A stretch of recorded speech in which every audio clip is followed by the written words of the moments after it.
If your dog is still barking at the sound of foot traffic despite removing the visual barrier, you can try a couple different things in conjunction with one another. So the first is providing some sort of ambient noise in the background to drown out those sounds. Whether that's a television, a stereo, a white noise machine, something that is going to limit the sudden appearance of those background noises that typically get your dog set off. Second thing you can do is strategically expose your dog to noises that otherwise would elicit a reaction gradually and in a controlled environment. So have a few treats handy, something high value, tasty that your dog likes, whether that's chicken, cheese, hot dogs. Grab your laptop, bring up a video on YouTube with collar jingling noise or people laughing. Turn the volume down really, really low. When you press play, feed your dog a steady stream of treats, one after the next, so that while they're hearing the noise, they're receiving something that they really like in order to change her emotional response to that noise.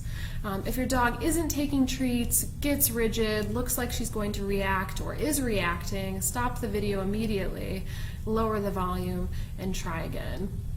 Over time, you can gradually increase the volume of these videos with the noise and until they mimic more real-life scenarios.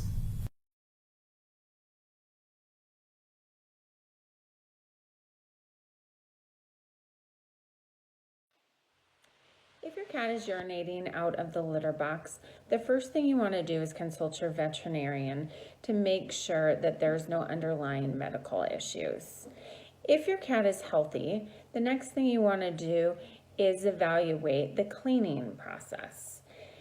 You'll want to make sure that you are scooping the litter box every single day.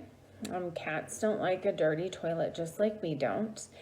And then cleaning the actual litter box, dumping it once a week. So dumping the whole litter and cleaning the bottom and then replacing the litter.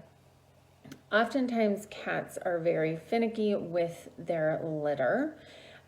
Normally an unscented clumping litter seems to work best, and they're sensitive to smell and texture of the litter. So finding something that works for your cat helps with that situation. You may also want to look at the location of the box. Making sure that it's not around a bunch of hustle and bustle. Many of us are home right now, so it can be louder than normal, but putting the box in a location that your cat likes to be and spends a lot of time, not next to loud objects like the washer and dryer, probably not in the kiddo's room, just making sure it's where the cat feels safe to use it. And then lastly, you must use an enzymatic cleaner if your cat does go out of the litter box. And the enzymatic cleaner helps break down and neutralize the organic material so the cats don't repeatedly urinate in the same spot.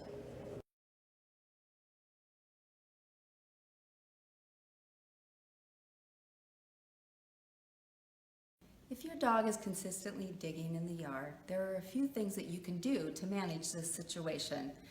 The first, and my favorite, is creating an area where your dog is actually allowed to dig. Because this is a natural and fun behavior for most dogs, it's nice to have a spot where she is allowed to dig. Create a sandbox, or you can build a play area for her, or just some dirt. And encourage her to dig in that area by putting some treats or maybe throw her ball in that spot. And when she digs there, you can reinforce this by just saying, "Good girl," and play with her in that area. On the flip side, you want to manage the area where she's digging that you don't want her to dig in. And this is simply done by fencing in or putting something around the area where you don't want her to dig. By encouraging her to dig in other spots, she'll quickly forget about the area that you want her to not dig in. Another thing that you can do is give her toys to play outside, and a great one is food dispensing toys. Sometimes dogs dig simply because they're bored. A food dispensing toy is something that you put kibble in, and your dog has to move it around in order to get the food out. So it's very rewarding for your dog, and it gives your dog something to do.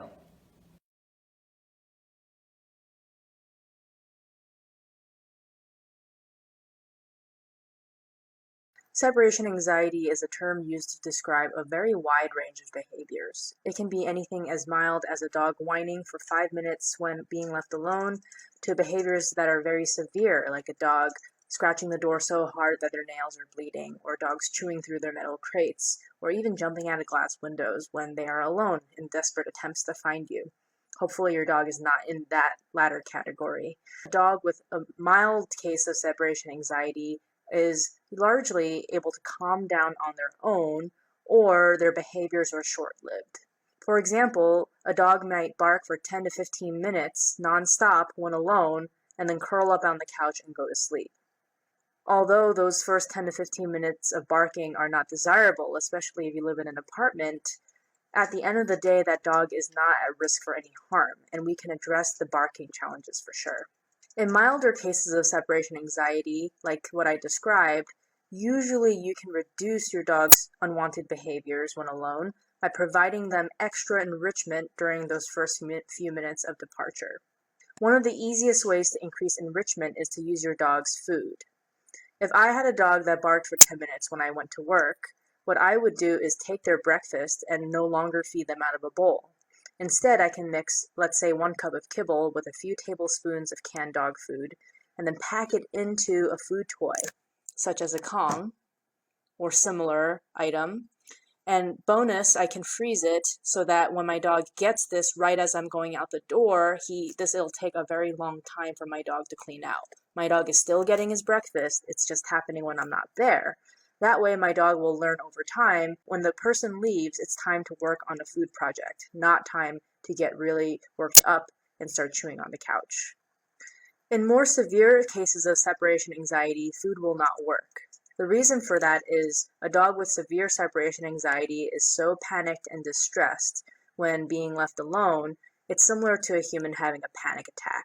This video is not comprehensive enough to diagnose separation anxiety, but if you feel like your dog has severe separation anxiety, my biggest advice to you is to talk to a veterinarian about anti-anxiety medication for your dog. Medication will likely not be the final solution for your dog. However, medication in conjunction with behavior modification or training can greatly improve the quality of life for your dog and for you. The training process to help dogs with separation anxiety is called desensitization.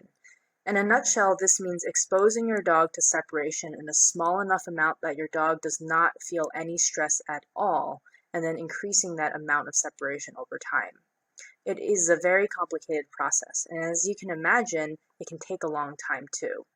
So if you think your dog has separation anxiety, but at the end of the day you would say their behaviors are more annoying than life-threatening, try out the enrichment tips.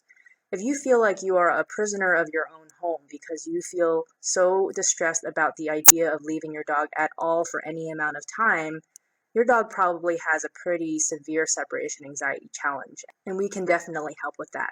Just call our free behavior helpline or email our behavior team and we can continue this conversation.